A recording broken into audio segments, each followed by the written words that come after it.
So getting back into this debate last night, a lot of, obviously, the candidates they took their hits at Trump.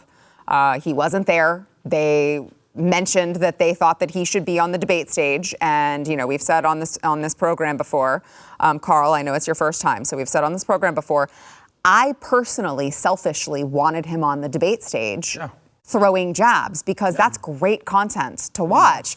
I also understand that if I were advising Donald Trump, I would have said, don't go. Just let them have the JV tryouts. You're up so far in the polls. Why would you go? So I understand his position. But I want to play Chris Christie with what I think he just ended Donald Trump's campaign right on the spot last night. Here's what he had to say. And I want to look at that camera right now and tell you, Donald, I know you're watching. You can't help yourself. I know you're watching, okay? And you're not here tonight, not because of polls and not because of your indictments. You're not here tonight because you're afraid of being on the stage and defending your record. You're ducking these things. And let me tell you what's going to happen. You keep doing that, no one up here is going to call you Donald Trump anymore. We're going to call you Donald Duck. Oh, no. Oh, my. How does Trump survive that? I don't know. I don't know how. Oh, my gosh. That was, whoo. How many, okay, serious question. How many times do you think he practiced that in the mirror? A lot. Yeah. A lot. At least 50, I think. And his staff cheered him on. Oh, did you see how proud of himself he was at the end? He couldn't, look at him. He couldn't hold it in. Look at that face. He's like, I got him. I nailed it. Well, he's probably been wanting to say that for years, right? It's his moment, so let's let him have his moment or not. Oh my gosh. So I can't. So bad. Look.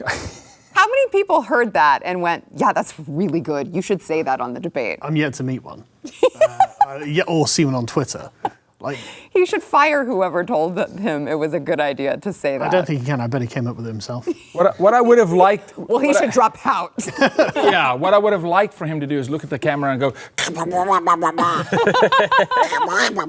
Wow, that's actually really good. Yeah. Mr. Christie, this did not work. So good. Logan, your thoughts? Yeah, I mean, obviously, that was just mostly a clown show last night. It was a circus. I think it was deeply insulting to Republican voters, actually. And look, I understand that, it would be great to have Trump up there humiliating and mogging all of these people on stage. But if by not going, he exposes how stupid all of it is, how much of it is theater, and he makes himself the number one point of conversation. They have to challenge him. He doesn't have to be there to challenge them. Right. He doesn't need all their voters. Yeah. And it's like you said, he made it like a JV contest. It's like basically it's a potential Trump cabinet tryouts, and that's what it looks like. Right. Do you think, Carl, that they should be more strict on the qualifications for getting in there? Because, look, I don't have anything personal against Doug Bertram. I'm kidding. I know his last name. But, he's not going to be president. I don't know what his last name is. It's Burgum. Right, okay. Bergmentum. Yeah, Bergmentum. Man, they really had it going last night. Everyone was talking about Bergmentum.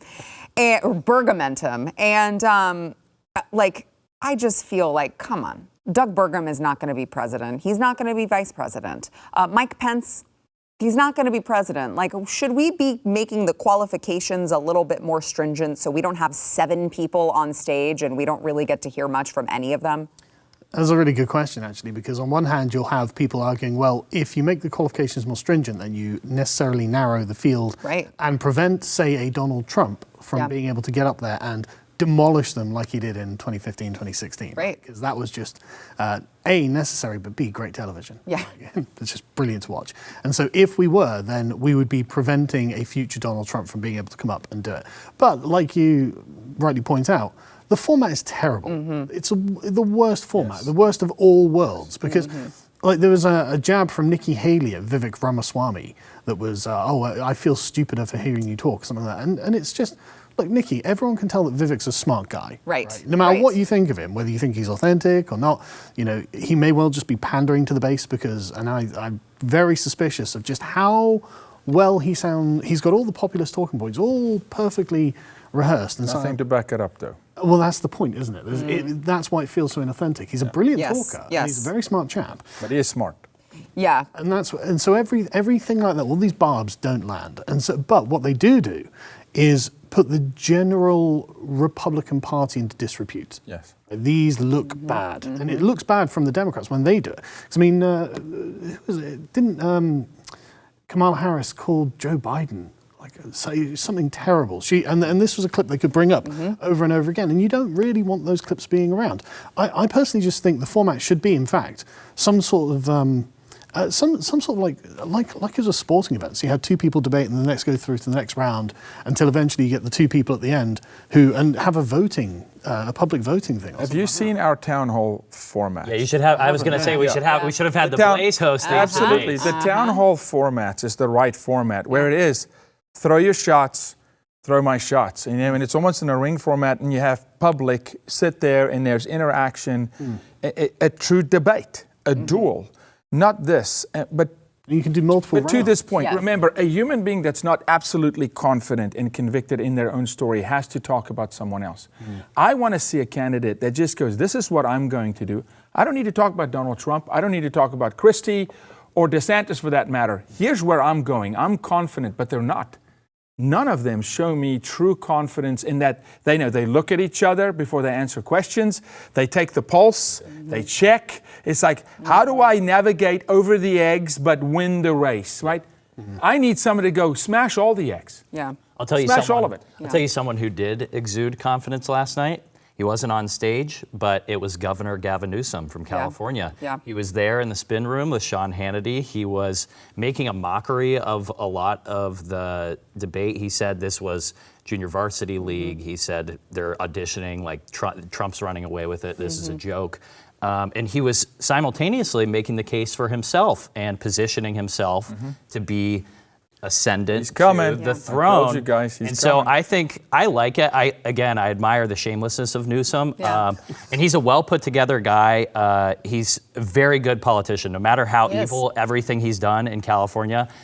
He's a very smart and well put together politician. So I think he's almost inevitable. And I think you kind of saw that dark alliance between MAGA and Newsom last night. I agree. I think that, I mean, he's the white Obama, right? Like, he's a great orator. He can speak well. Women find him attractive. He's very disarming, as you could see from his buddy chum relationship that he had with Sean Hannity last night.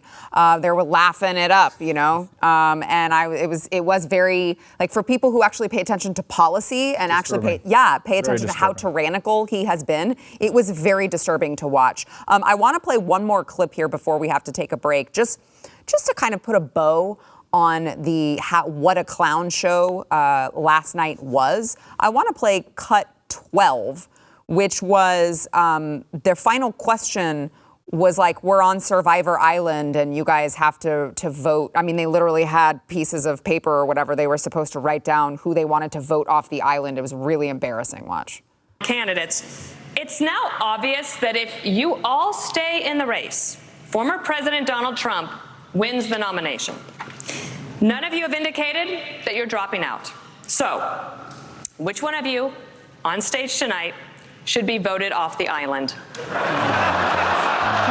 Please use your marker to write your choice on the notepad in front of you. 15 seconds starting now. Of the people on the stage, who should be? I'm absolutely Are you serious. serious? With all due respect, I mean, we're here, like, we're happy This to was debate. disrespectful. It was. It was great. Disrespectful to my fellow competitors. Nobody wants to participate. Let's do some questions. Let's talk about the future of the country. What are we doing, man? I guess maybe I haven't said anything to be called a DeSantis shill this episode. I'm not sure.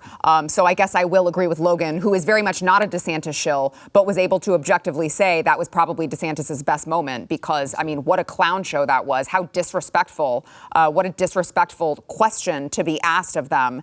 And that was a great, strong moment from DeSantis, sadly. But remember, Sarah, it's not, yes, it's disrespectful to them, but it's disrespectful to the country, to the base. It's a slap at them, but it's really a slap at you watching, the viewer, the conservative. It's like, you don't matter. We will shift if we need to. We will move this thing where we want to. You know, and this is why I want to say, follow the money. at the head of Fox News is the Murdoch dynasty, who is as left as Soros, who is in bed with Soros, probably physically, potentially, right? And who knows what? I mean, and so, but here we sit and we go, well, this is the teat we want to suck from as conservatives. Cut Fox off. Abandon them, exile them into the desert. Stop listening to these people. They are not with you. They're not with us. I mean, so yeah, it's a massive slap in the face of the American people. Yeah. You guys mentioned the Blaze Media Summit that we did earlier this primary season. There might be more. I don't know. We'll see. If you like that clip, there is plenty more where that came from. Click the link in the description below to subscribe to the News and Why It Matters YouTube channel to watch the full episode.